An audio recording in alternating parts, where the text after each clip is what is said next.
So these are 13th century grave covers found on the roof of the tower. Bloody hell.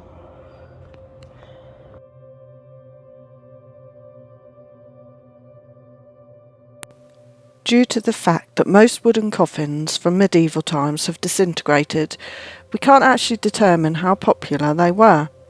The very wealthy and the very important tended to have lead or stone coffins.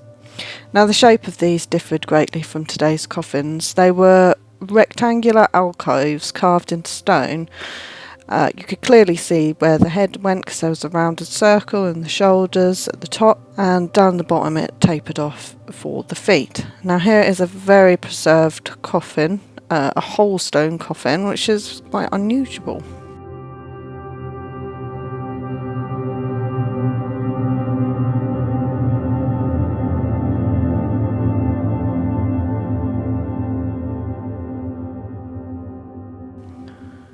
Located near the south door of this church, the Holy Trinity's crypt is located deep under the floor.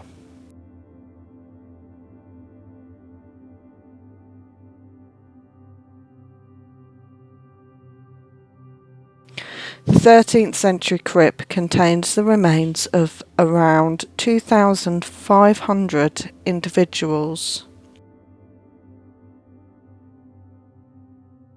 The crypt beneath the unassuming church was forgotten about for centuries, until, in the 18th century, a hapless gravedigger fell into the crypt whilst he was digging a grave, revealing its existence for the first time.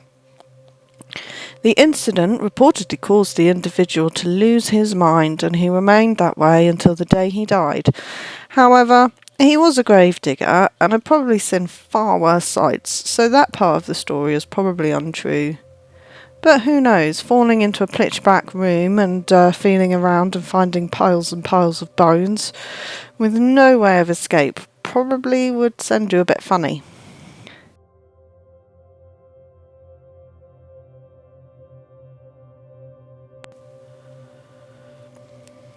The sexton found himself falling through one of the southern windows to the bone crypt.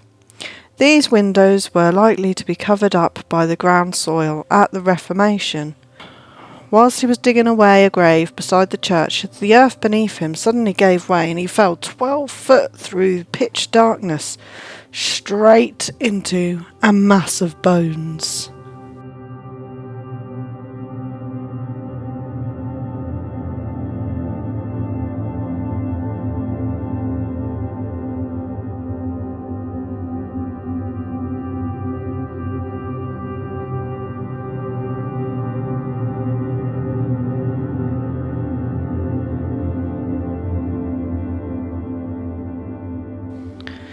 Now, the porch on the south aisle at the southwest end is 19th or early 20th century, and therefore the original entrance door to the bone crypt would have been from the outside. The crypt, or known more correctly as an ossuary or a charnel house, dates from about the 1200s and lies beneath the south aisle of the nave. And there are faint traces of frescoes at the east end of the crypt, making it likely that it was once a chapel. A 19th century description of the fresco identified it as a doomsday painting, which ties in with the chapel's role as an ossuary.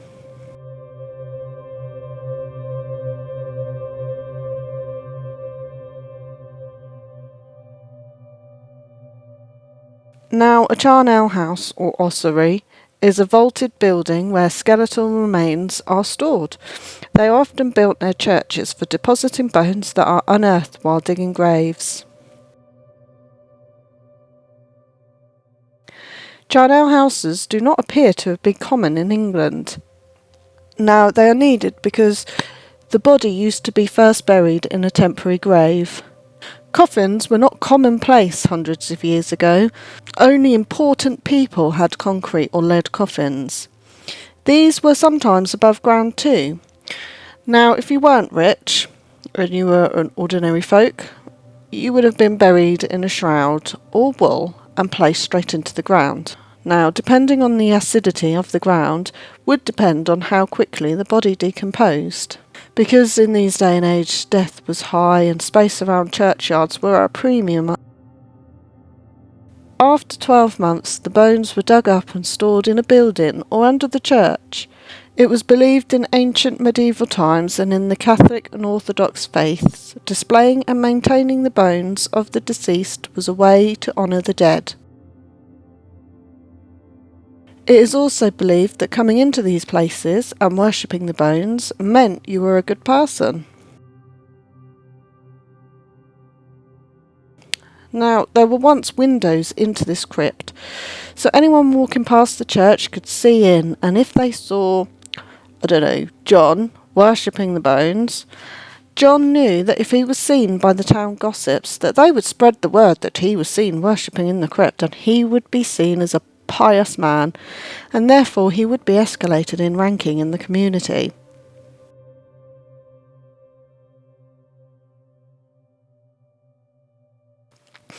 People found it an honour to have their bones placed in full view and worshipped. Now, in this crypt there is almost a 50-50 split of males and females, with some animal bones mixed in. However, in all the bones there was only one bone found that belonged to a child, and that was of a femur bone. All the others were adults. However, not all the bones of the bodies were here. They are mainly the femur bones and the skulls.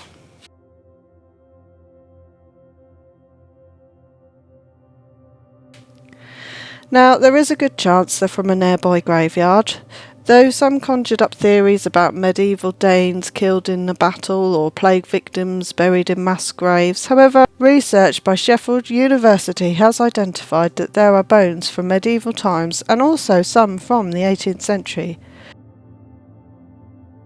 Some have speculated that they were the dead of a battle or maybe victims of a plague, but all of them appear to have died naturally.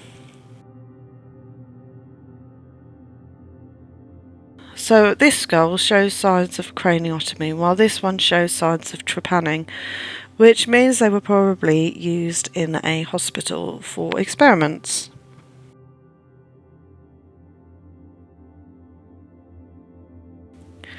More latterly, the crypt has been reorganised such that the skulls are now displayed on shelves around the walls and the thigh bones displayed in two large square piles in the centre.